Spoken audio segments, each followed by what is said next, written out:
Hello everyone. This video is particularly addressed to Nuclearnight, although there are words for everyone involved, not just her. None of this is meant as a personal attack, but it is more a word of caution, a heads up. Several times you have posed the question, or made the statement, or wondered, saying that you don't know why people hate you, or why they attack you. And the obvious answer is, well, they're not attacking you. They don't know you.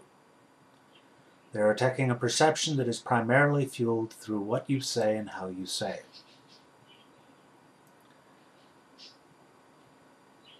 And I'd like to offer a criticism in the constructive sense, a critique, that may help to shed some light on this.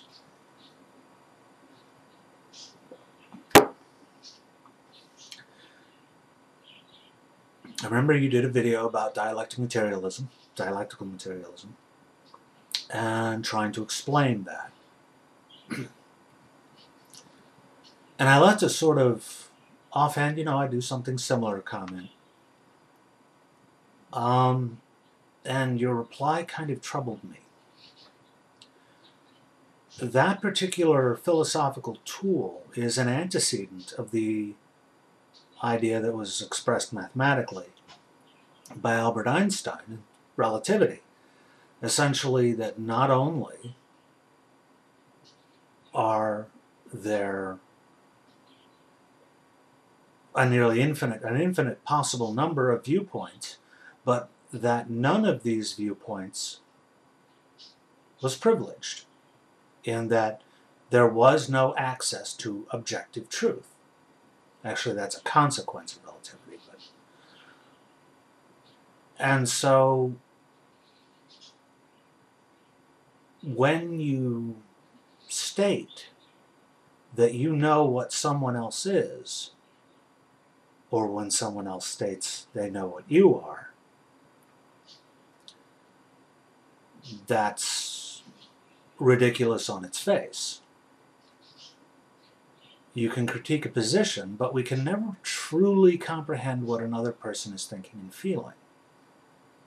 This does not mean that we shouldn't try to understand what other people are thinking, because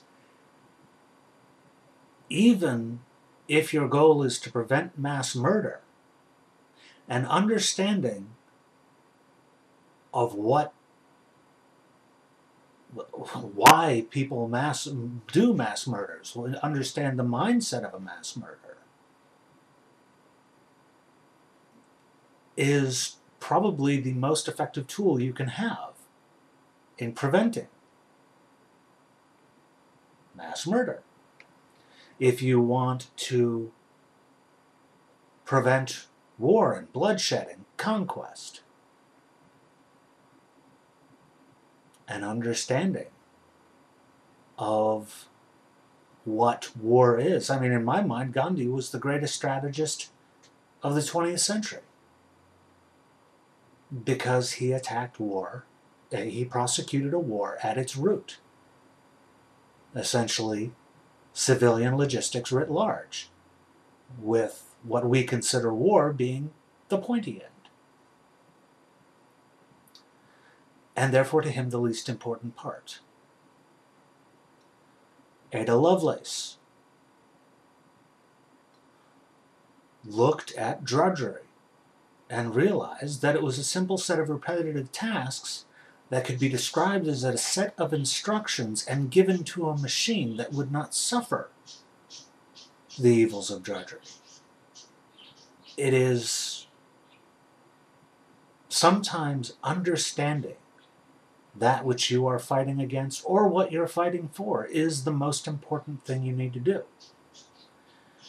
And when you speak from a position of utter rejection of the idea of understanding that undermines your credibility somewhat,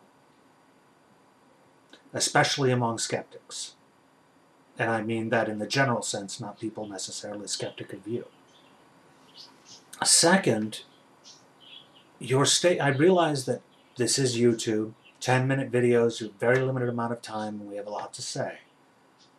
When you make statements that characterize a group or a complex thing,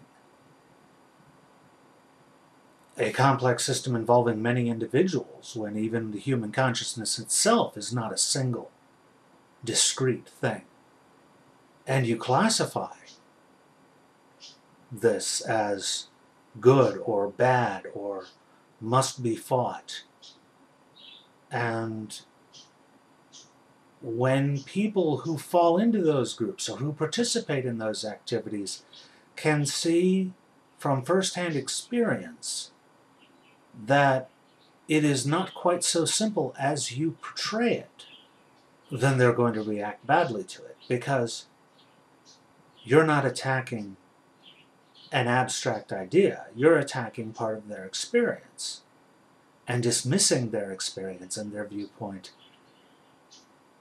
as worthless and demonizing it. And this criticism also applies to the people who attack you.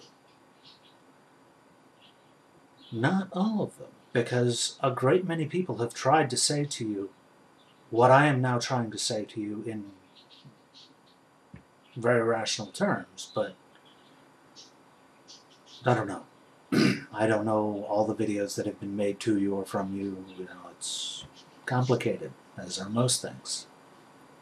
But I have two pieces of advice, free advice worth what you pay for it, and I will not take it at all personally if you say fuck off.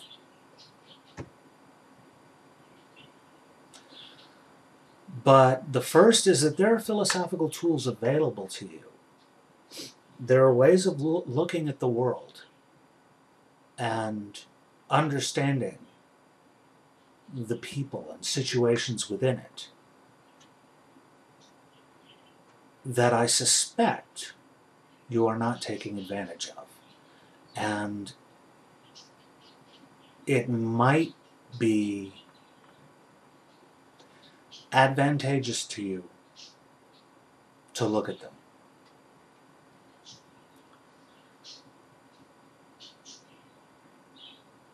The second, very strongly, is to avoid falling into the trap of an essentialist argument. And this is true for everyone.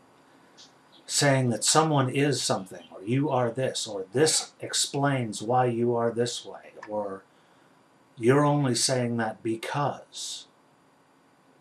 Looking at people that way with such an absurdly reductive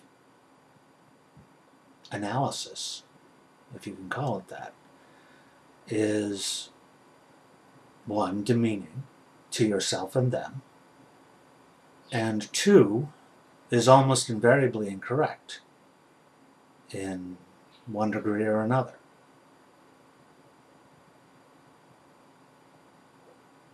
And if you want to try and make positive change,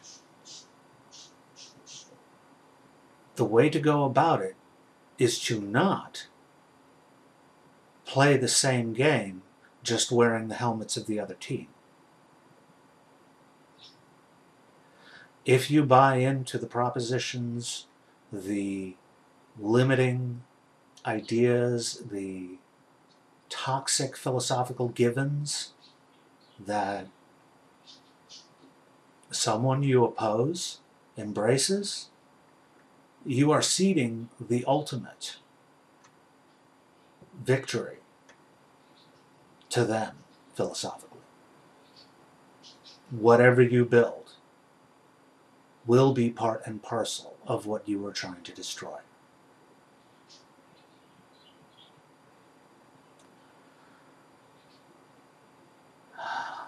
I hope that made sense, and I'm sorry this took so long as far as the length of the video, and thank you for your time and attention.